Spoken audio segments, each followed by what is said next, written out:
Hello and welcome to Atop the Fourth Wall, where bad comics burn. Say, it's Miller time. Welcome once again to Miller Time, which is less an actual time and more like a shattered mirror of time hastily glued back together again in the wrong shape. Yes, we're having a Miller Time rather soon after the evisceration of Holy Terror, a review that, according to one commenter, they stopped watching when I said we should give Al-Qaeda the benefit of the doubt. It must be really fun living in your own made-up world where I say and do things that didn't actually happen. Perhaps in some people's eyes, I am actually a badger that reviews late-night talk shows. However, here in the real world, I have to review another issue of Ass Bar.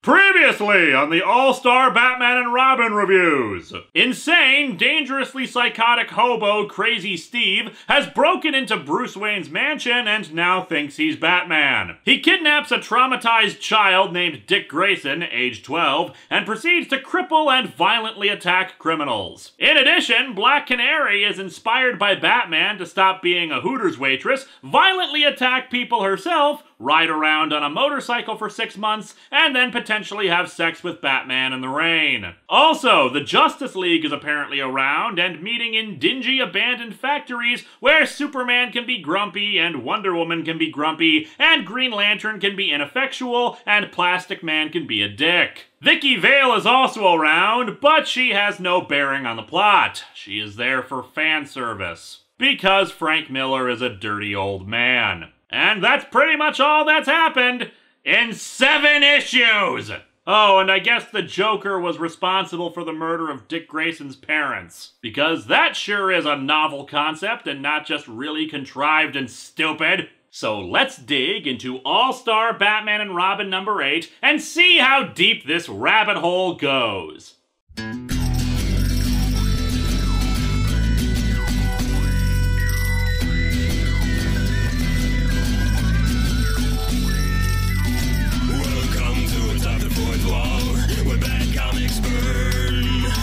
Linkara's gonna teach you all a lesson you won't learn. Brodsky, you're not the smartest. Life out, you're not an artist. Anyone who's had a bad comic published, it could be your turn. Linkara, he's a man, punch, wears a pretty hat. Linkara, he has a magic gun. Where'd he purchase that? Linkara. Robots, Amazon and trucks, Linkara. This comic sucks, Linkara.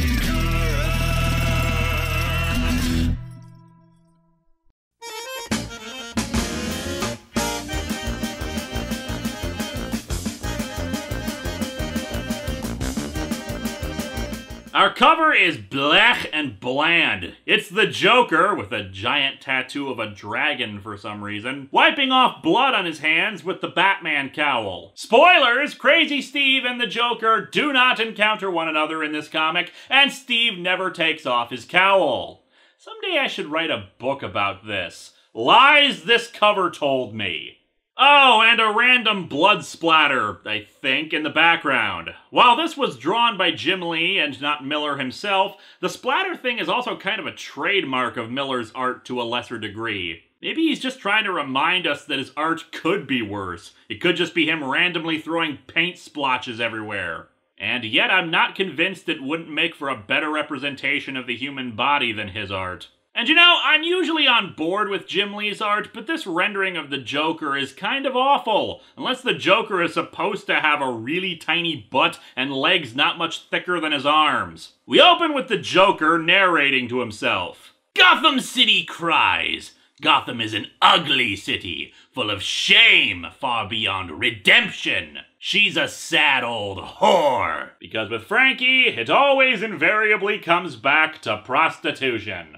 But she's beautiful when she cries. I love her when she cries. I love her only when she cries. Oh my God, Frank Miller, just go and have sex with a building already!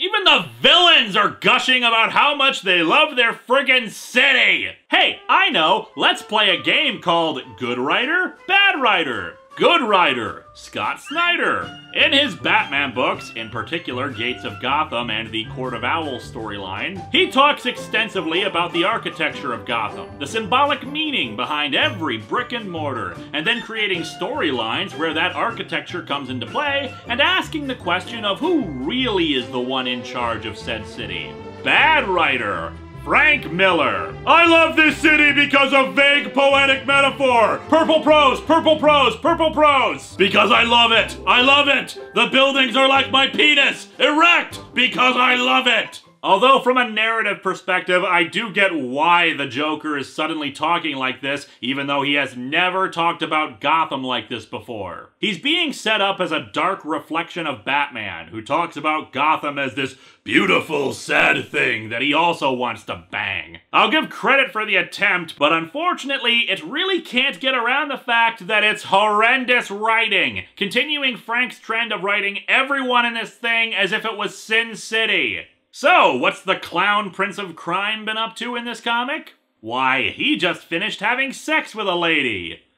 Of course. I was just joking that maybe you slipped something into my drink. It's really not my style doing, well, this sort of thing. Not with somebody I barely met. Ha ha ha ha ha! Casual joking about date rape.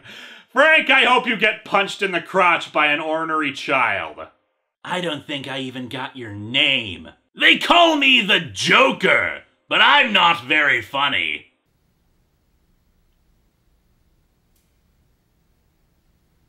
It's a funny name, though. Wasn't there somebody else called Joker who poisoned the water supply a year or so back? That was me! I was just getting started, but that was me. Yeah, noticing a lack of smiling, aren't we? I'll get back to that. But enough talk about me, Donna Gugina. Let's talk about you. You're a woman of some accomplishment. You're an attorney of much repute. A crusader, some say, with a particular passion for hunting down child molesters and bringing them to justice. By most accounts, you're a remarkable woman. And yet, despite that, she apparently was so stupid that she did not recognize a well-known, high-profile criminal like the Joker.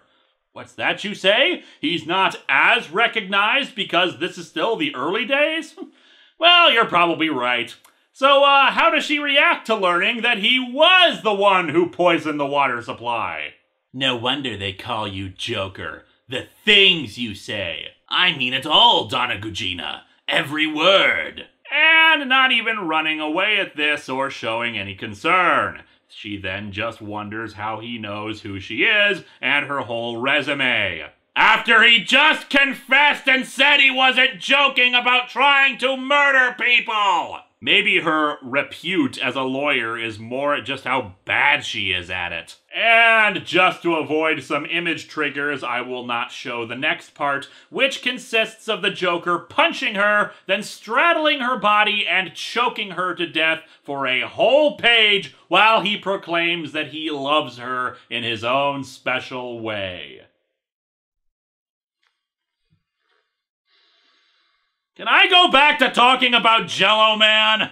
But yeah, the Joker does not smile during any of this. In fact, the Joker does not smile at any point in this comic.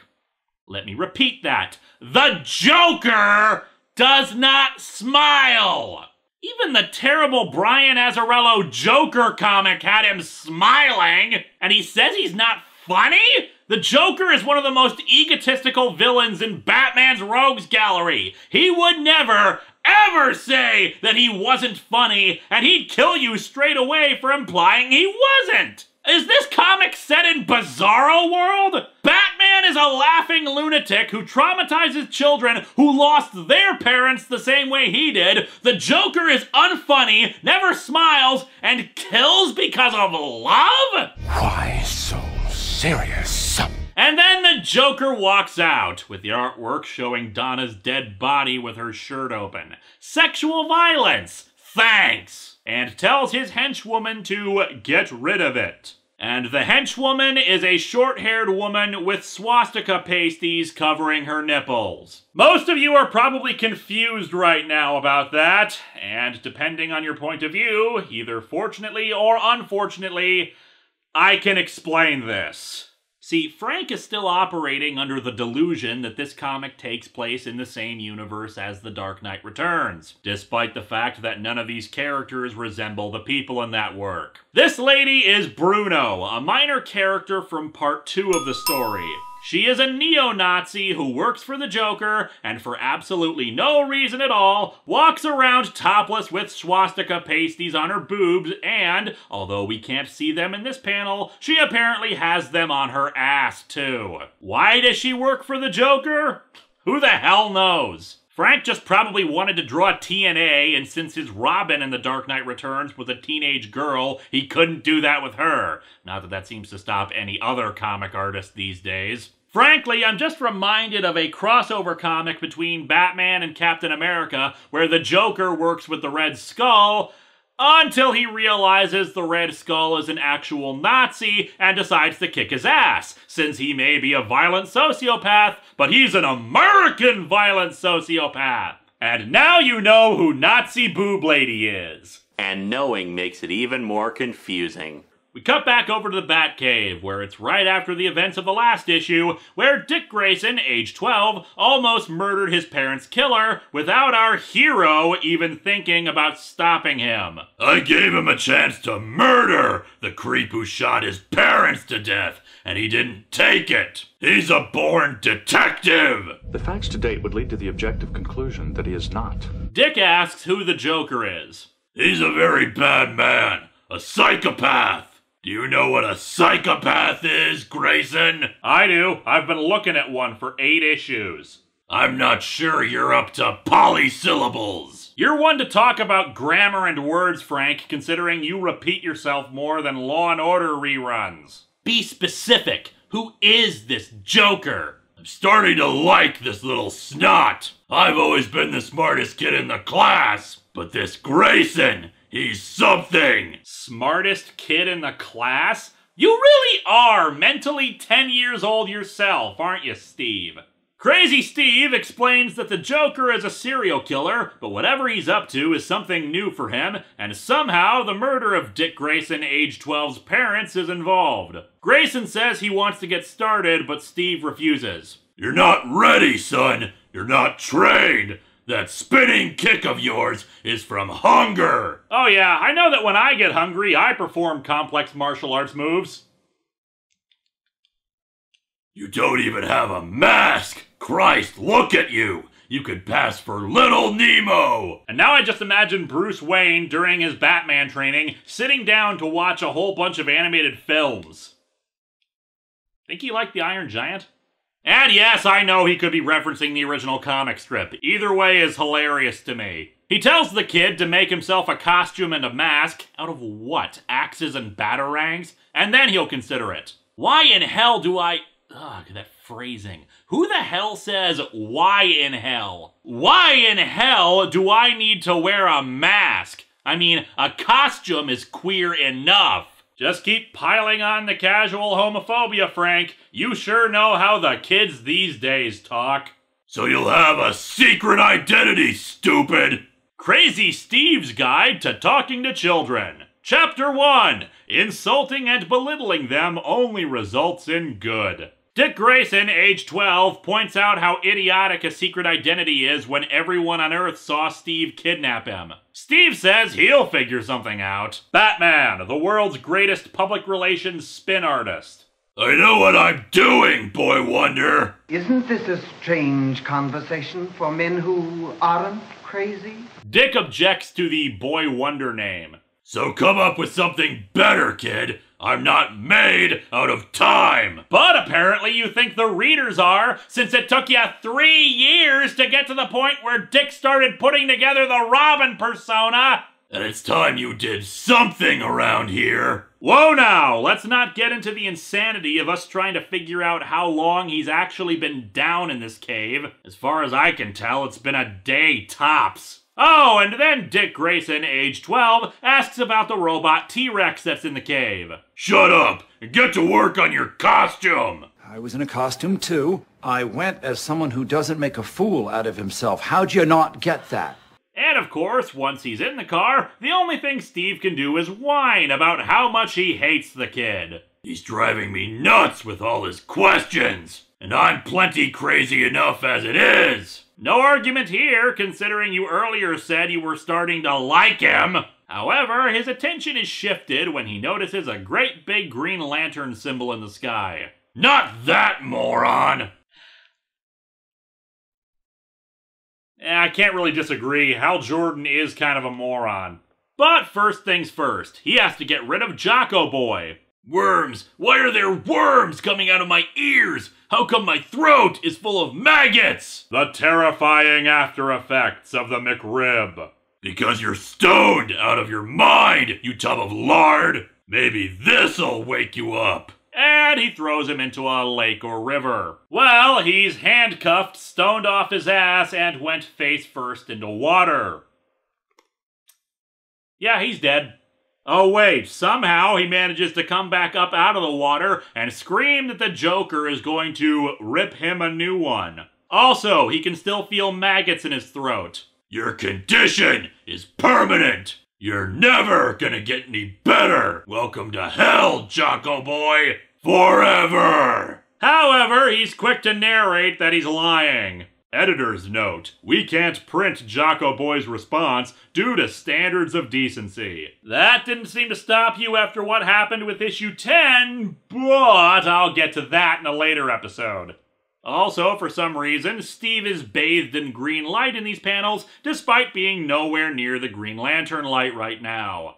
Although the Batmobile is supposed to have atomic batteries, so maybe now he's radioactive! That can't be good! Back at the Batcave, there is a half-decent scene where Dick is looking at all the weapons and picks up a bow and arrow, thinking of Robin Hood. Alfred then speaks to him from the shadows, Dick thanking him for giving him food before asking for the materials to make a costume. This is what we needed more of in this comic. It's a little dramatically overwrought, but it feels more significant and, for a lack of a better term, important to the story because it's actually about Dick Grayson figuring out the kind of superhero he wants to be.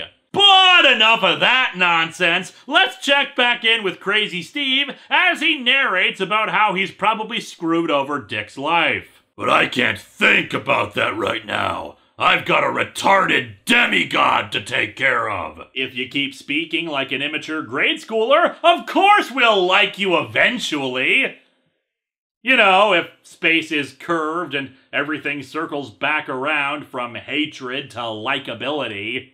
And of course, Hal Jordan is just sitting with a hot dog and soda while he does the Green Lantern symbol in the sky. What do you want, Jordan? How the heck do you know my name? I know everything. But I'm not telling it. This scene is just here so Steve can boast about how Hal Jordan sucks and he's stupid and his outfit and car are so totally not gay and shut up, I'm not 9 years old, I'm an adult and mature, you poophead! The clown makes oversized egg beaters and mouse traps and vacuum cleaners when he could set the whole world straight with that ring. What a damn idiot. The things I do with power like that. It's such a damn waste. He's worse than Kent. Some men just want to watch the world burn.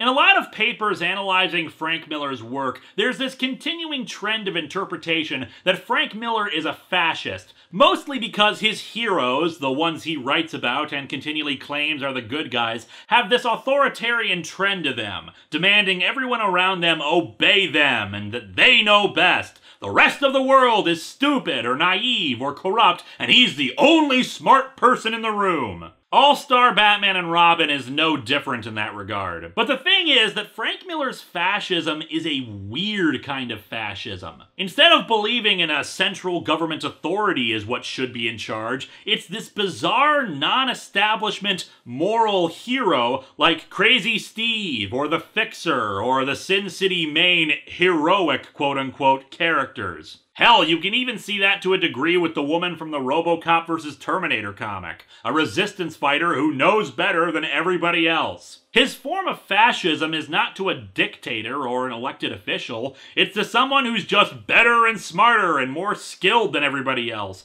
but is an underdog in society, and if only everybody listened to them, everything would be better. And thus we have this version of Batman, who wants to use the Green Lantern ring to force everyone on Earth to obey his whims and will, simply because he had the power to back it up. Frank's characters are ones who believe that might makes right. They're proverbially stronger than others in some way, and thus they are right. They are correct. They are the paragon of everything we should look up to. Whereas I firmly believe in might for right. Those who are powerful should use their power to do good things because they're good things. Because using your power to force others to do what you say is not heroic. It's being a bully. But enough speeches, let's see that in action some more. I want to talk. Okay, so we'll talk. We'll talk where and when I say so. And that's when Hal picks him up with giant green tweezers and says, "No, screw you, asshole. We'll talk right now or I'll drag you to the police station for kidnapping, assault, and murder." Or at least that's what should happen, since Hal Jordan might be stupid, but he's not that kind of stupid. But no, GL goes along with the specified location and just says, "What a creep. I don't think I like this guy at all." Because, you know, Air Force pilots are well known for being so milquetoast that Crazy Steve could have thrown rocks at him during this entire conversation without objection. We cut over to Gotham's East Side, where we see Catwoman laying on a bed with a dozen cats around her. The Joker has come to see her, still not smiling, and she says she doesn't play it as rough as he does. I'm guessing she's still supposed to be a prostitute in this. But no, Joker says he just wants to cause some mischief and asks if she's up for it. And useless 3-panel scene over. And I thought my jokes were bad. Back over to the Batcave, Dick tries to kill Steve with an arrow, but unfortunately Steve is able to catch it out of the air. Damn. Don't call me kid. Don't call me boy. Don't call me brat. Don't call me a little snot. Call me the artist. Call me Hood. My dad was always making me watch some old movie about Robin Hood. That's why I became an archer. But archers aren't detectives! You're not playing right! However, Steve has a problem with this. Do you know what any thug with half a brain would do with that hood? Well, I could make a cap, or a brooch, a pterodactyl. No, he just pulls it down over his head. Yeah, and it's a good thing that you don't have anything on that might be ill-conducive in a fight, like a cape or something. And so our comic ends with this declaration. Lose the hood. You're Robin!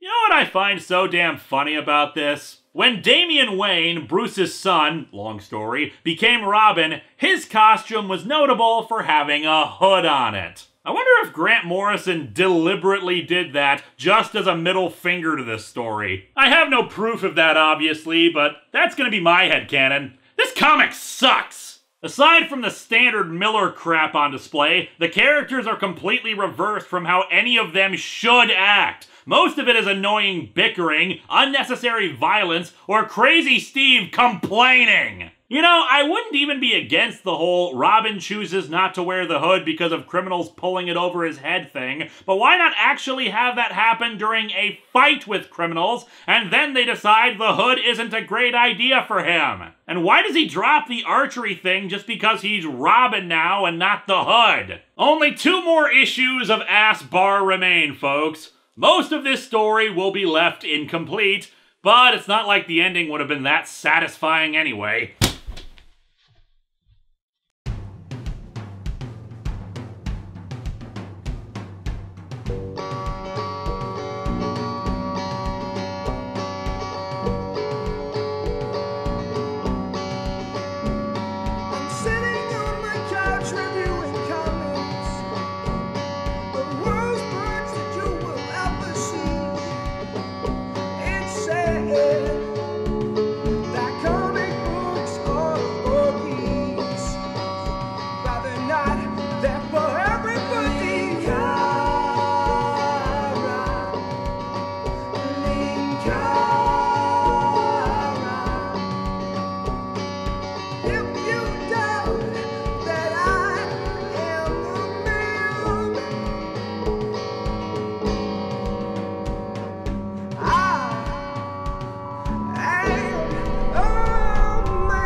what's even better about this opening scene of Joker murder? Aside from it not being funny, it's completely unnecessary. Why is it here? To establish the Joker as a bad guy? I think people knew that already!